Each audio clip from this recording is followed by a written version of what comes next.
So hello everyone, this is Sonu Kumar. Welcome to beginners classes. तो आज मैं जस्ट आप लोगों के सामने क्वेश्चन लेके आया हूँ। अच्छा क्वेश्चन है।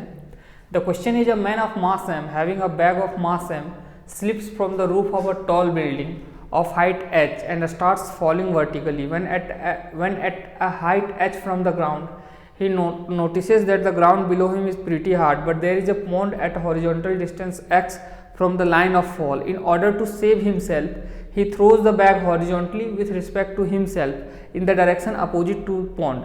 Calculate the minimum horizontal velocity imparted to bag so that the man lands in the water. If the man just succeed to avoid the hard ground, where will the bag land? Okay, तो आपको ये दे दिया है कि एक man है जो एक टॉल बिल्डिंग है जिसका हाइट कैपिटल एच है, वहाँ से वो स्लिप कर गया और ऐसे नीचे गिरने लगा। ठीक है, तो जब ग्राउंड से स्मॉल हाइट एच पे था, जब वो ग्राउंड से हाइट स्मॉल एच पे था, तो उन्होंने देखा कि उसका नीचे का जो ग्राउंड है वो काफ़ी हार्ड है। ओके, तो उसके लिए उन्होंने क्या किया, इसके पास जो बैग है, एक बैग है जिसका मास क्या है स्मॉल एम, उसको इन्होंने इधर से फेंक दिया, इस डायरेक्शन में फेंक दिया opposite to pond. Okay, pond इधर है तो उधर बैग को फेंक दिया।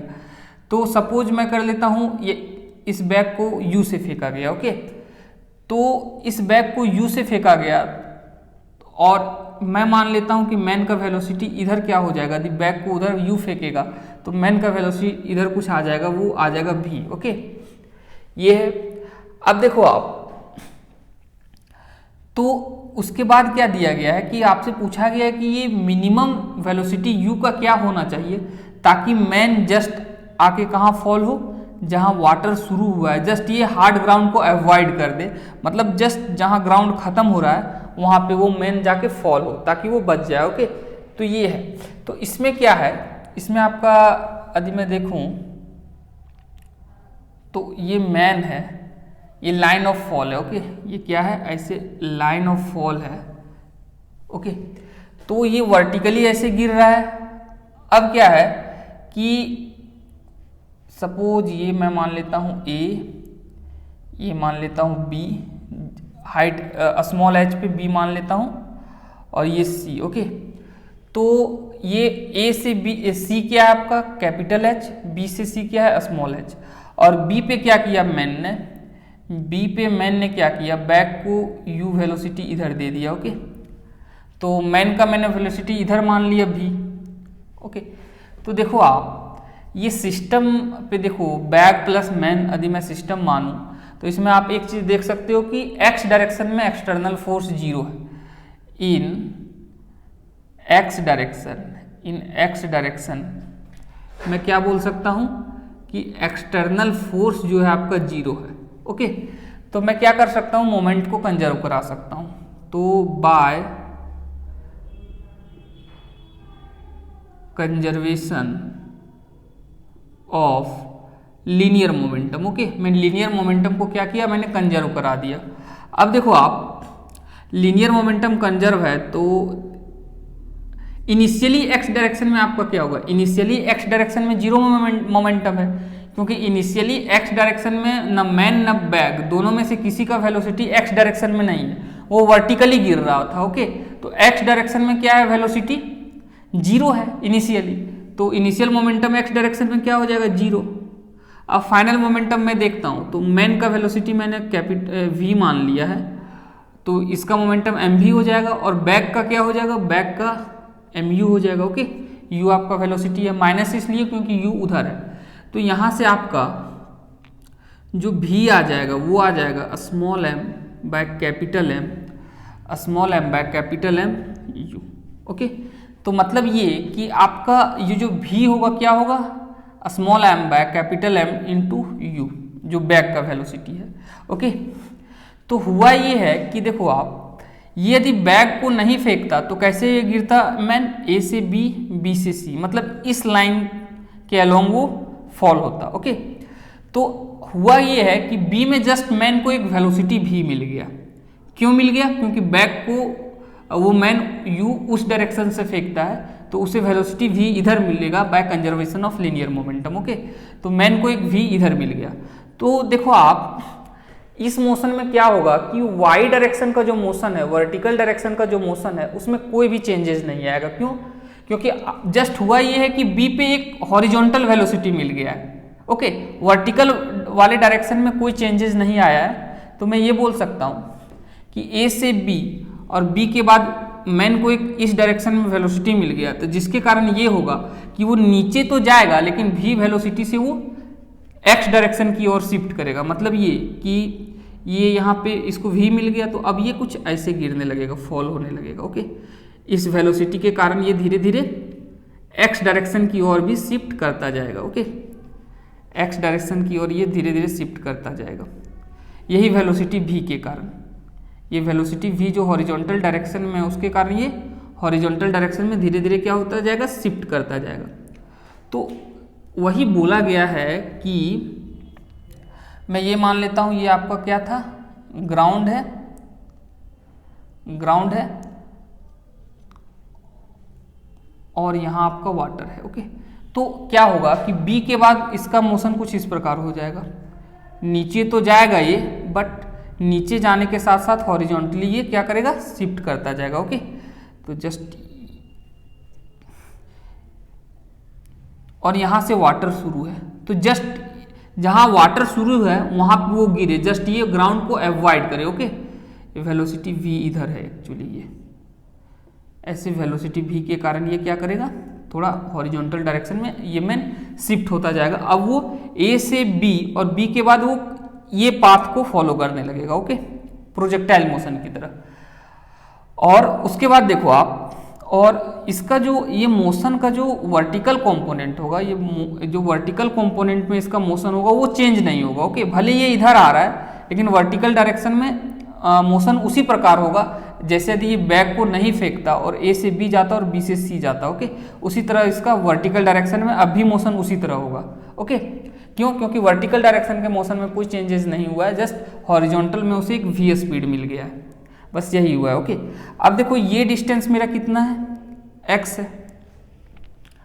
अब मैं क्या कर रहा हूं, देखो अब मैं ये मान लेता हूं कि यदि वो वर्टिकल डायरेक्शन में a से c जाने का जो टाइम है, a टू c जाने का जो टाइम है उसे मैं t1 मान लेता हूं, और a से b जाने का जो टाइम है, a टू b जो जाने का टाइम है उसे मैं t2 मान लेता हूं। ओके, तो देखो आप, यदि मैं क्या करता हूं, a से b के लिए, a से b के लिए y डायरेक्शन में, किस डायरेक्शन की मैं बात कर रहा हूं, मैं बात कर रहा हूं इन y डायरेक्शन, इन y direction. Okay, y direction की मैं बात कर रहा हूं a टू b के लिए, a से b के लिए यदि मैं लगा दूं s equal to u t plus half a t square, u t plus half a t square, तो a से b के लिए टाइम क्या है मेरा t2 है। ठीक है, तो ये लगा दिया मैंने। ओके, अब देखो u तो 0 है, ये यहाँ से स्लिप किया है तो u इक्वल टू तो 0 ही होगा, तो ये क्या हो जाएगा, और s मेरा क्या है, a से मैंने क्या किया है a टू b, तो a टू b मेरा क्या है, जो ये डिस्टेंस है पूरा h है और इतना क्या है स्मॉल h है, पूरा h है इतना स्मॉल h है, तो ये जो डिस्टेंस होगा वो h माइनस h होगा। ठीक है, तो ये मेरा क्या हो गया, s जो होगा वो h माइनस h होगा, u तो 0 है, ये हाफ g t2 स्क्वायर हो जाएगा। ओके, तो यहाँ से आपका जो t2 आ जाएगा वो क्या आ जाएगा, under root 2h minus h divided by under root 2h minus h divided by g। Okay, ये है। उसी तरह यदि मैं ये मेरा क्या था a टू b, अब मैं यदि a टू c देखूं, a टू c का मोशन देखूं, a से c। ओके, तो a से c में यदि मैं यही लगाता हूं s equal to u t plus half a t square, तो a से c के लिए मेरा डिस्टेंस क्या है, h है, कैपिटल H। ओके, और u तो 0 ही होगा, a पे तो 0 ही है इनिशियल वेलोसिटी, तो half a t square a, और टाइम क्या है a से c के लिए, a से c के लिए टाइम t1 है। ओके, t1 स्क्वायर, तो यहाँ से मेरा t1 क्या आ जाएगा, under root 2h by g। Okay, तो देखो मैं ये बोल रहा था कि a से c जाने का टाइम मेरा t1 है और a से b जाने का मेरे पास टाइम t2 है, तो ऑलरेडी ये a से b आ चुका है, ये बी पोजीशन पे है, ओके। तो बी पोजीशन पे ये है, तो बी टू सी जाने में इसे कितना टाइम लगेगा, तो मैं वो टी मान लेता हूँ, ठीक है, कि बी टू सी के लिए जो टाइम लगेगा उसे मैं टी मान लेता हूँ। तो यदि मैं बी टू सी देखूँ, बी टू सी, ठीक है, तो उसके लिए टाइम मैंने क्या मान लिया, टी। तो अब टी मेरा कितना होगा, टी मेरा हो जाएगा मेरा T1 माइनस T2, ओके। मतलब ए से सी जाने में जो टाइम लगेगा उसमें ए से बी मैं घटा दूं, ए से बी जो जाने में टाइम लगेगा, तो अब बच जाएगा बी टू सी जाने में जो टाइम लगेगा, ओके। तो ये मेरा आ जाएगा T1 मेरा कितना है, under root 2h/g minus under root 2h minus h/g, okay. तो जस्ट मैं क्या करता हूँ, यहाँ से ये पूरे में अंडर रूट है, ओके। मैं यहाँ से 1/√g कॉमन ले लेता हूँ, तो ये under root 2h minus under root 2h minus h हो जाएगा, ओके। तो ये मेरा क्या हो गया, टाइम। मतलब ये कि अब जो ये मैन है उसके पास कितना टाइम है, इतना टाइम है, t है, ओके। मतलब b से c जाने में उसे कितना टाइम लगेगा, this time t, okay, T1 minus T2।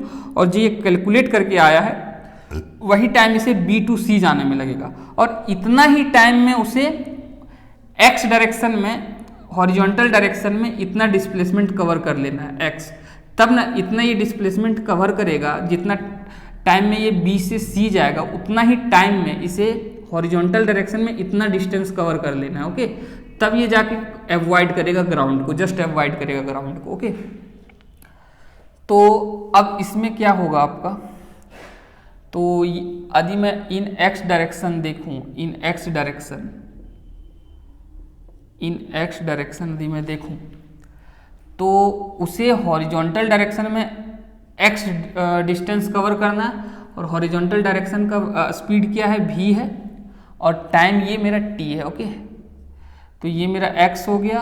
अब देखो आप, स्पीड मेरा क्या है, v है, तो v मेरा क्या है, u के टर्म में, यहाँ देखो m/m into you, m/m into you, और इसी u का वैल्यू पूछा है कि u क्या होना चाहिए कि जस्ट वो अवॉइड करे ग्राउंड को। तो ये मेरा u, और t मेरा कितना है, t मेरा है under root g under root 2h minus under root 2h minus h, okay. ये तो यहाँ से मेरा जो u आएगा, u क्या आ जाएगा मेरा, यहाँ से ये इधर मल्टीप्लाई हो जाएगा, तो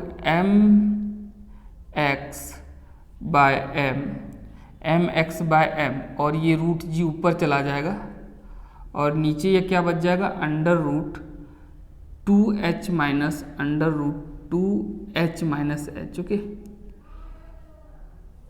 ये मेरा क्या हो जाएगा, u हो जाएगा, ओके। यही मेरा मिनिमम वेलोसिटी होगा, जिस वेलोसिटी से बैग को वो थ्रो करेगा और जस्ट यहाँ पे वो स्ट्राइक करेगा, जस्ट अवॉइड करेगा ग्राउंड को, okay.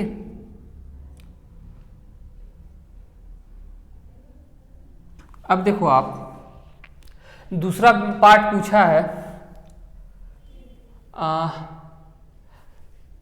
Where will the bag land. अब बैग कहाँ लैंड करेगा, तो एक चीज देखो, आदमी यहाँ लैंड कर रहा है, वो मैन यहाँ लैंड कर रहा है, तो बैग कहाँ लैंड करेगा, बैग सपोज मैं कोई डिस्टेंस मान लेता हूँ x डैश, जहाँ पे ये बैग जाके फॉल होगा, ओके ओके, यहाँ जाके ये बैग फॉल होगा।